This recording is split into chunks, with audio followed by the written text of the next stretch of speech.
pada 19 hari bulan November tahun 2019, Peguam Negara pada masa itu, iaitu Tan Sri Tommy Thomas, telah meneliti surat representasi ini. Setelah dia meneliti surat ini, Tuan Ketua, Tan Sri Tommy Thomas sebagai Peguam Negara telah membuat satu nota tulisan tangan berwarna dakwat berwarna merah di atas tanah tersebut, di atas surat tersebut. Saya baca, ini adalah kopi sebenar. Surat ini ditujukan kepada seorang yang bernama Ram. Semua orang kenal. Ram, in the light, dalam bahasa Inggeris, Tuan Ketua, Ram, in the light of the statements in paragraph 5.10, 5.14, 5.15, 5.18, and 5.19. Ini penting, I am prepared to consider this representation. Ini Tommy Thomas. Ya, nanti dulu. Paragraph 5.20 contains the terms of the proposed settlement. I await your advice. Ditandatangani TT 1911 Attorney General with the rubber stamp here. Ini ada di dalam surat representasi yang telah dihantar oleh Peguam kepada Reza Aziz kepada Peguam Negara. Dengan kata lain, maknanya apa tuan-tuan, ahli-ahli yang berhormat sekalian, ialah Peguam Negara pada asasnya telah bersetuju kes Reza Aziz ini dibenarkan, dikompaunkan dan diselesaikan tanpa melalui pendakwaan. Itu yang penting. Rekod Peguam Negara menunjukkan bahawa Datuk Seri Gopal Sri Ram, iaitu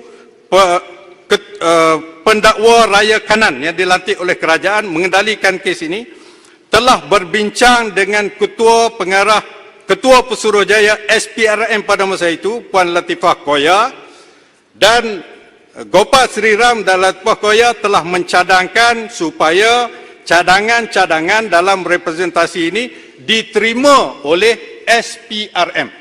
Ini jelas. Apa yang berlaku, ahli-ahli yang berhormat? Surat daripada peguam ini telah diminta untuk diminitkan, untuk ditulis minit. Ini lagi berat. Ditulis minit oleh siapa? Oleh Yang Amat Berhormat Perdana Menteri ke-7 pada masa itu. Di mana Perdana Menteri yang ke-7 telah menyatakan dalam surat representasi yang berhormat, saya percaya surat representasi yang berhormat Sepang dalam klien dia pun tak ada orang minit. Ini ada minit. Minit dia berbunyi, saya berpendapat penyelewengan oleh mantan Perdana Menteri tidak boleh disalahkan Tan Sri Lim. Ini minit dia ni. Oleh itu, pembekuan akaun pribadinya atau syarikatnya tidak boleh dikekalkan. Sign 5 hari bulan Disember tahun 2018, Perdana Menteri Malaysia. Cop. Perdana Menteri Malaysia. Dia berubah kota baru. Al-Alan cakap, Amla cakap juga bahawa apa ni pekan juga dia pasti bersalah dalam K Amla. Cakap juga. Kena adil lah. Apa berlaku kepada surat ini, Tuan Yang Di-Pertua? Surat daripada peguam kepada Tan Sri Lim Sompeng yang dialamatkan kepada Ketua Pesuruhjaya Pilihan Raya, diminitkan oleh Perdana Menteri, diminitkan sekali lagi oleh Yang Berhormat Menteri Keuangan pada masa itu. Minitnya berbunyi begini. Yang Berhormat AG. Ini tulis, Yang Berhormat AG,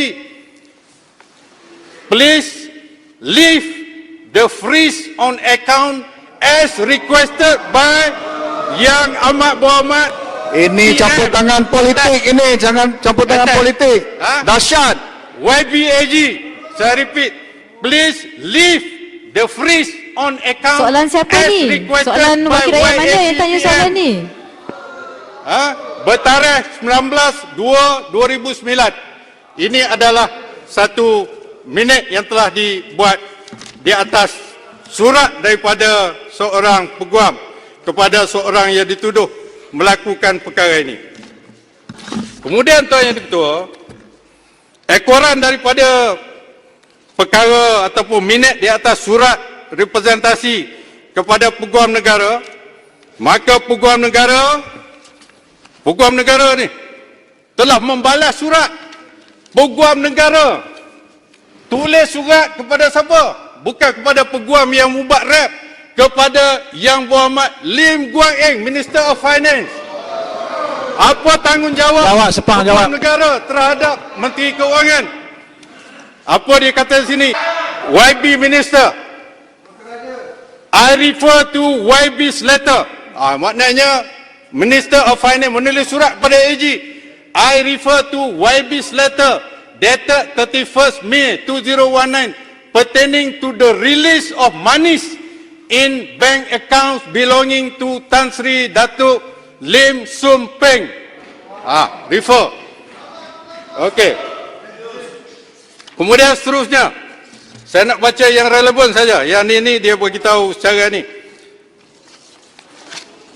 According, it is further instruction, it is further noted that Tan Sri Lim had on 26 October 2018 agreed to return a sum of 330,000 being the sum equivalent to illicit proceeds received from the former Prime Minister Najib Razak in relation to SRC scandal.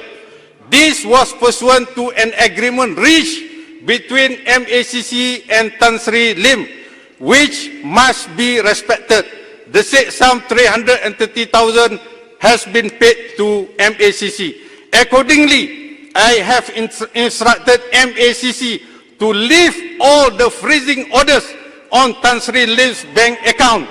MACC hopefully take the necessary step as soon as possible.